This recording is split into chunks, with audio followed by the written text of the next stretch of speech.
Michael Pitaki is Nikolai Koloff. Michael Pitaki was born on January 16, 1938, in Youngstown, Ohio, in Rocky IV. In 1985, at the age of 47, he played Nikolai Koloff, the cold, stern, and powerful manager of the towering boxer Ivan Drago. Although only a supporting role, Pitaki left a lasting impression as a tough, domineering character who symbolized the cold grip of Cold War politics on the boxing ring. Born to Hungarian immigrants, Pitaki studied political science and theater at the University of Southern California, before launching his career with a performance in The Zoo Story at the Edinburgh Festival. He quickly became a familiar face on television, appearing in a long list of popular series including Star Trek, The Flying Nun, Batman, Mission, Impossible, McCloud, and most memorably as the Klingon Korax, who instigates the infamous bar fight in the episode The Trouble with Tribbles. Behind his powerful on-screen persona, however, was a quiet and sometimes precarious life. Pitaki never publicly disclosed any details about his wife, children, or personal relationships. He kept a low profile to the point that many people didn't know he directed and produced films like Cinderella, 1977, and Mansion of the Doomed, 1976. Although he appeared in dozens of films, from Airport 77 and Love at First Bite to Halloween 4, most of his roles were supporting or B-movie roles, preventing his career from reaching the heights of some of his contemporaries. Pitaki battled cancer in his later years. He died on April 15, 2010, at the age of 72. His death did not cause a stir, but it left a void in the hearts of fans of classic horror films and the Rocky series. Before his death, he completed the voice of the animated character George Liquor in Cans Without Labels, which was released posthumously as a tribute to his legacy. At the time of his death, Michael Pitaki's estimated net worth was around $1 million, a modest sum that reflected a rich but tumultuous career. His life exemplified a rare breed of artist, dedicated, quiet, yet powerful. Her real name is Sylvia Meals, and her stage name is Mary Ann Creed. Sylvia Meals was born on June 13, 1943 in Los Angeles, California.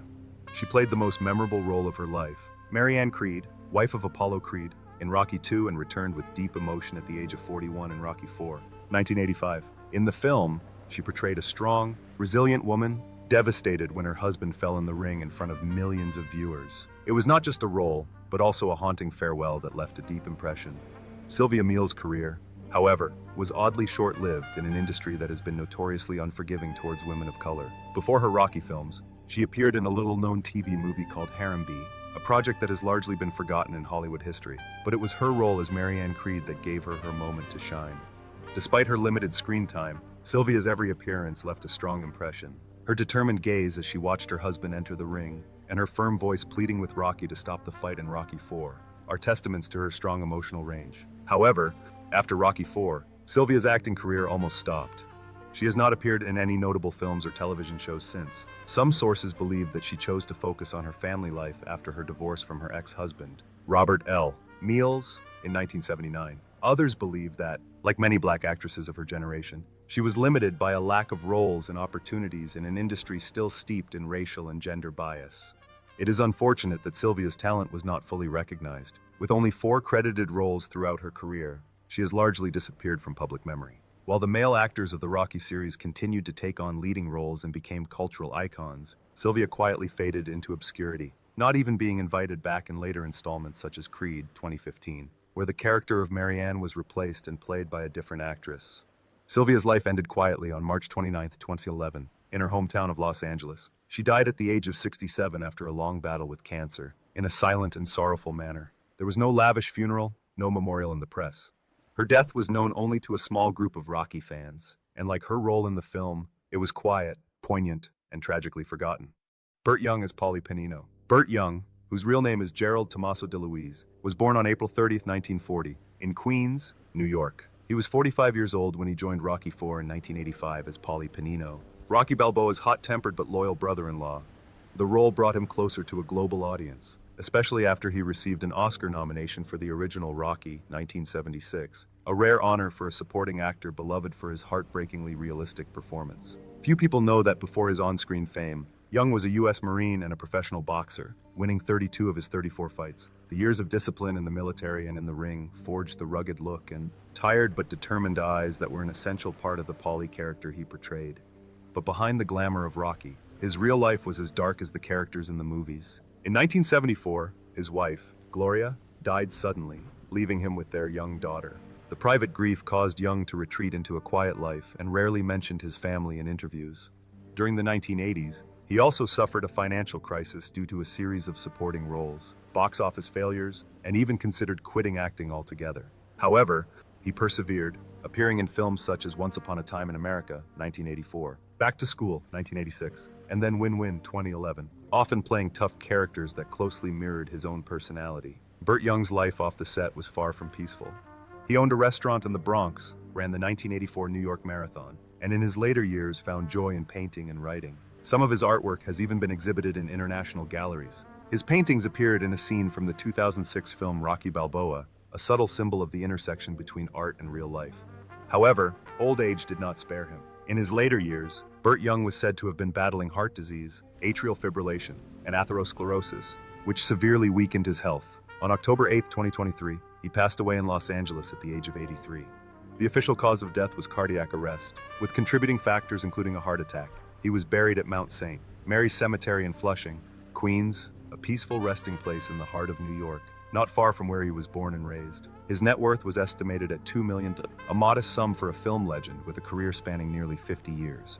Stu Nahan is sports commentator. Stu Nahan was born on June 23, 1926, in Los Angeles and debuted in the Rocky series as a sports commentator, a role he continued to play in all 6 original films, including Rocky IV, 1985, when he was 59 years old. In Rocky IV, it was Nahan's deep, experienced voice that brought the ring to life as Rocky faced Ivan Drago, making the fight feel like a real boxing match. What many people don't know is that before he became the voice of these cinematic confrontations, Stu Nahan was a star goalie at McGill University in Canada and signed with the legendary Toronto Maple Leafs hockey team in 1946. From a professional athlete, he turned to television, taking on beloved roles on children's shows like Skipper Stu and Captain Philadelphia, characters that have become indelibly etched into the childhood memories of countless viewers. His radio and television career spanned more than 3 decades, including stints at major stations such as KABC, KNBC, and KTLA, as well as radio stations such as KFWB. He was not only a sports anchor but also a commentator for the Philadelphia Flyers and NFL games. This long career earned him deep respect and an estimated net worth of $2 million, a well-deserved reward for decades of dedication. However, beyond the limelight, Stu Nahan faced the toughest battle of his life. In 2006, he was diagnosed with lymphoma, a malignant blood cancer. Despite treatment, his body gradually weakened due to chemotherapy. He passed away on December 26, 2007, at the age of 81 in Studio City, California. There was no scandal or controversy. He left this world the way he lived, calmly, professionally, and loved. James Brown is himself. James Brown, whose real name is James Joseph Brown, was born on May 3, 1933, in Barnwell, South Carolina, in Rocky IV. In 1985, at the age of 52, he did not play a fictional character but appeared as himself. James Brown as himself, performing the rousing hit, Living in America, in Apollo Creed's epic debut before his fateful battle with Ivan Drago. The film became one of the most iconic musical cinematic moments of the 1980s, when soul music met boxing to create a culturally iconic event. But behind the glamour was a life filled with turmoil, tragedy, and controversy. James Brown grew up in abject poverty, shining shoes, stealing to make ends meet, and serving time in prison for juvenile detention. He rose to become a musical legend through his extraordinary talent and unyielding will, but that same intensity also led to his own personal downfall. He endured 3 failed marriages, was involved in multiple incidents of domestic violence, fathered several children out of wedlock, and was frequently embroiled in custody battles, child support disputes, and even allegations of sexual abuse and assault. Brown also struggled with drug addiction, particularly PCP and cocaine, which increasingly destabilized his behavior. At one point, he drove across state lines in a paranoid frenzy, was pursued by police, and was eventually sentenced to 6 years in prison, though he served just over 2. His status as a musical icon never waned, but in his personal life, he was frequently in the spotlight for violence, guns, and erratic behavior. During the last year of his life, James Brown suffered from acute pneumonia, which led to heart failure. He died on December 25, 2006, Christmas Day, at the age of 73. His death shocked his fans, as he had performed just days before. His funeral lasted several days and was held at 3 separate venues, including Harlem's famous Apollo Theater, a fitting tribute to a distinguished career. However, he was not buried immediately. His body was kept in a temperature-controlled room for nearly 2 months due to a legal dispute over his assets and status between his children and his last partner, Tommy Ray Heine, whose legitimacy as his legal wife is still disputed. Although James Brown amassed an estimated $100 million fortune from his music career, much of that money was lost to lawsuits, legal fees, and mismanagement. After his death, his will became the subject of a bitter 15-year legal battle, making the division of his assets and legacy one of the most complicated and scandalous disputes in American music history. Leroy Neiman as himself, Leroy Neiman, born Leroy Leslie Runquist, was born on June 8, 1921, in St. Paul, Minnesota. In 1985, at the age of 64, he made a surprise cameo as himself in Rocky IV, lending authenticity to the boxing scenes, a moment that stunned audiences but was perfectly in keeping with his passion for the sport and his public image. Neiman's childhood was not easy. His biological father abandoned the family. His mother remarried several times, and he was forced to take his stepfather's last name at a young age. After World War II, he studied art and began his career at Playboy magazine, where he illustrated for 50 years and created the famous character Femlin. He also traveled the world, painting for the Olympics, the Super Bowl, boxing matches, Las Vegas casinos, jazz nights, and even wildlife portraits. With his ability to capture vivid moments in bold strokes, Neiman quickly became known as the world's first great sports artist. In 1957, he married Janet Byrne, his partner for 55 years until his death. They lived in a historic apartment at the Hotel des Artistes in Manhattan, once home to legends such as Norman Rockwell and Rudolph Valentino. The love and stability that Janet provided was seen as an important emotional support that helped Neiman overcome his personal struggles and continue to focus on his art. Despite his fame and success, with an estimated net worth of $20 million, Leroy Neiman has not been immune to controversy. Art critics have often derided his work as too commercial, accusing him of pandering to the public rather than expressing his true nature as an artist. He was also involved in several copyright lawsuits and property disputes. His lavish lifestyle, complete with his own studio, New York penthouse, and world travel, put considerable financial strain on him in his later years. In 2010, his right leg was amputated due to arterial failure, but he continued to paint. Leroy Neiman died on June 20, 2012 in New York, just 12 days after his 91st birthday, of natural causes. He was buried at Woodlawn Cemetery in the Bronx, the final resting place of many of history's most famous figures. Tony Burton as Tony Duke Evers. Tony Burton was born on March 23, 1937 in Flint, Michigan. He played Tony Duke Evers, the devoted trainer of Apollo Creed and later Rocky Balboa in the Rocky film series. When he appeared in Rocky IV in 1985, he was 48 years old and one of only 4 actors to appear in all 6 original Rocky films. Although he was always a supporting character, Duke was the silent fighting spirit, the cheerleader, the motivator, and the pain before every fight. However, Tony Burton's real life was no less brutal than the boxing ring. He was a Golden Gloves light heavyweight boxing champion in Michigan and a talented high school football player, but his glory was short-lived. In 1958, after a mediocre professional boxing career, he turned to crime and was sentenced to more than 3 years in prison for burglary. It was in prison that Burton found a new purpose in life. Through acting-based therapy programs, he discovered his talent for acting and completed his degree at the University of California while in rehab. After his release, he started over, performing in small theaters in Los Angeles and gradually making a name for himself with challenging supporting roles. He appeared in Assault on Precinct 13, 1976, Stir Crazy, and The Shining, 1980, where he impressed not only with his acting, but also with his behind-the-scenes chess performance that outplayed director Stanley Kubrick. Despite his talent and appearances on television shows like The Rockford Files, Twin Peaks, and The A-Team, Burton never quite escaped Duke's shadow, but he didn't mind. For him, surviving, acting and being loved by audiences was a worthy reward. However, his final years were filled with suffering. His son, Martin, died of a heart attack in 2014 at the age of 43. Burton himself had been battling diabetes and related complications for many years. In the last year of his life, he was frequently hospitalized, his health failing without access to the best treatment. On February 26, 2016, he died of complications from pneumonia at the age of 78. He leaves behind his wife, Ray, and 3 children, and the grieving Rocky fan community. At the time of his death, his net worth was estimated at just $5 million.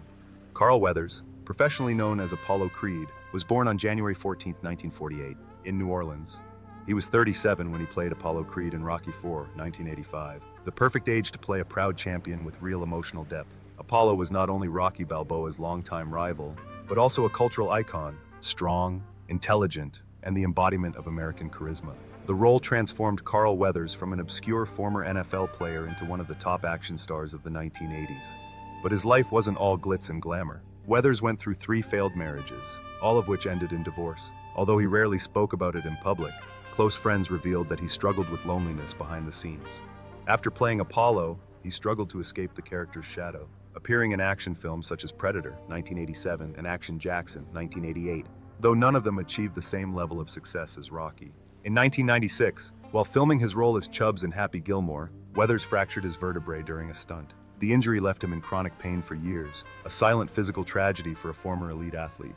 However, he continued to work, doing voice acting, television, and once again made a splash as Grief Karga on The Mandalorian, from 2019 to 2023, a show that earned him an Emmy nomination at age 70. In real life, Weathers has said that he loved theater more than football, which prompted him to pursue a master's degree in drama while still playing for the Oakland Raiders. He lived a private life, spending his final years with his longtime partner, Christine Klugen. But on February 1st, 2024, Carl Weathers passed away in his sleep at the age of 76. Although his family described it as a peaceful passing, the public was left in mourning as there was no official cause of death, with speculation that he had suffered complications from atherosclerotic heart disease. His remains were cremated, and a few months later, on August 29, 2024, he was officially honored with a star on the Hollywood Walk of Fame, ensuring that the name Apollo Creed would forever be remembered among the stars. His estimated net worth is around $8 million, accumulated from decades of acting, directing, voiceover, and commercials.